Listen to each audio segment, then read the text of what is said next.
যাদের কাছে কোটি কোটি লিটার আছে তাদেরকে আসলে কিছু বলা হচ্ছে না, বা তাদের এখানে আমরা কোনো অভিযান হতে দেখছি না। জি। আমাদের এই তেল সংকটটা এর আগে আমি বলেছি এটা এক ধরনের কৃত্রিম সংকট তৈরি করা হয়েছে, এবং আমি আগের গভর্নমেন্টের পারচেজ কমিটিতে ছিলাম। তেল, সার সহ, গ্যাস সহ গুরুত্বপূর্ণ যেই আহ, উম, আহ, বিষয়গুলো আছে এগুলোর সাধারণত একটা সামনের দিকের প্ল্যান, ফরওয়ার্ড প্ল্যান করে পারচেজটা করা হয়। মজুদ তো মজুদটা থাকার কথা, এবং আমার ধারণা এখনো মজুদ আছে, এবং বিশেষ করে বড় বড় কোম্পানি যাদেরকে সরকার তেল আমদানি করার অনুমতি দেয় তাদের কাছে মজুদটা আছে। কিন্তু আমরা ডিপোতে, তারপরে বিভিন্ন, আমরা দেখছি যে তেল বিভিন্ন হচ্ছে পাম্পে সরকার অভিযান চালাচ্ছে, ওইখানে 9,000 লিটার, 10,000 লিটার, 9-10 হাজার লিটার আসলে আসলে কিছুই না আমি যদি ভলিউম আকারে দেখি। কিন্তু যাদের কাছে কোটি কোটি লিটার আছে, যাদের কাছে ওই অনুমতিটা ছিল, আপনি মংলায় তাদের দেখা যায় যে ওইখানে মজুত করার জায়গা আছে। বড় বড় কোম্পানিগুলো আপনারা সবাই জানেন কারা তেল ইম্পোর্ট করে।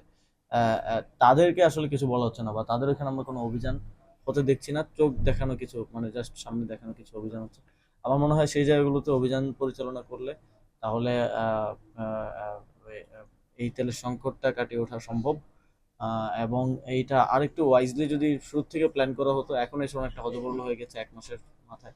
আর শুরু থেকে আরেকটু ওয়াইজলি প্ল্যান করা হলে এই সংকটটা ভালোভাবেই উতরে যাওয়া যেত। যখন দাওয়াত করা হয় ওনাদের পক্ষ থেকে, আমরা সংগঠনের জাতীয় নাগরিক পার্টির পক্ষ থেকে একটা দল আমরা এখানে এসেছি। আমাদের পার্টির আরো অনেক কয়েকজন নেতৃবৃন্দ এসেছেন। আগামীকালকে আরো কয়েকজন আসবেন। আমরা ফ্যাসিবাদ বিরোধী যেই রাজনৈতিক দলগুলো আছে তার মধ্যে আমরা জানি যে ইসলামী আন্দোলন অত্যন্ত গুরুত্বপূর্ণ একটি রাজনৈতিক দল, এবং গত বছর গণঅভ্যুত্থানের সময় একদম সর্বপ্রথম কোনো রাজনৈতিক দল তাদের রাজনৈতিক পরিচয় এবং ব্যানার নিয়ে আমাদের পাশে এসে দাঁড়িয়েছিলেন এই ইসলামী আন্দোলন বাংলাদেশ। সেই জায়গা থেকে আমাদের একটা সৌহার্দ্যপূর্ণ রাজনৈতিক সম্পর্ক আছে, এবং এর বাইরে ওনাদের এই মাহফিল প্রায় দীর্ঘ 102 বছরের সিলসিলা ধরে এই মাহফিল আয়োজিত হয়ে আসছে। এবং এখানে আত্মশুদ্ধির জন্য, এবং এখানকার এখানে সারা দেশ থেকে লাখ লাখ মানুষ বিভিন্ন জায়গা থেকে স্বতঃস্ফূর্তভাবে এসে অংশগ্রহণ করেন। এবং এই মাহফিলের মাধ্যমে আমি অনেক সময় অনেক গল্প শুনেছি যে অনেকের আত্মশুদ্ধি এবং ইতিবাচক জীবনের দিকে, নেতিবাচক জীবন থেকে অনেকে প্রভাবিত হয়েছেন এবং প্রবেশ করেছেন।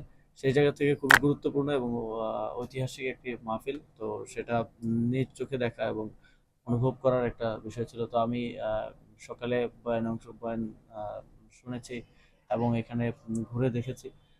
অন্যরকম একটা অনুভূতি হয়েছে আমাদের সবার জন্যই। এবং আমরা আহ, মনে করি যে পীর সাহেব এবং তার এই দরবার বাংলাদেশের ইসলামের প্রচার এবং প্রসারে, ইতিবাচক প্রচার ও প্রসারে গুরুত্বপূর্ণ অবদান রেখে যাচ্ছেন। এবং একই সাথে ওনারা বাংলাদেশের রাজনীতিতেও ইতিবাচক অবদান রেখে যাচ্ছেন। গণতন্ত্র পুনরুদ্ধারের লড়াইগুলোতে ওনারা গুরুত্বপূর্ণ অবদান রেখে গেছেন। ওনারা ওনাদের এই কার্যক্রম কন্টিনিউ করবেন, এবং আমরাও ইনশাল্লাহ আমাদের জায়গা থেকে পাশে থাকবো।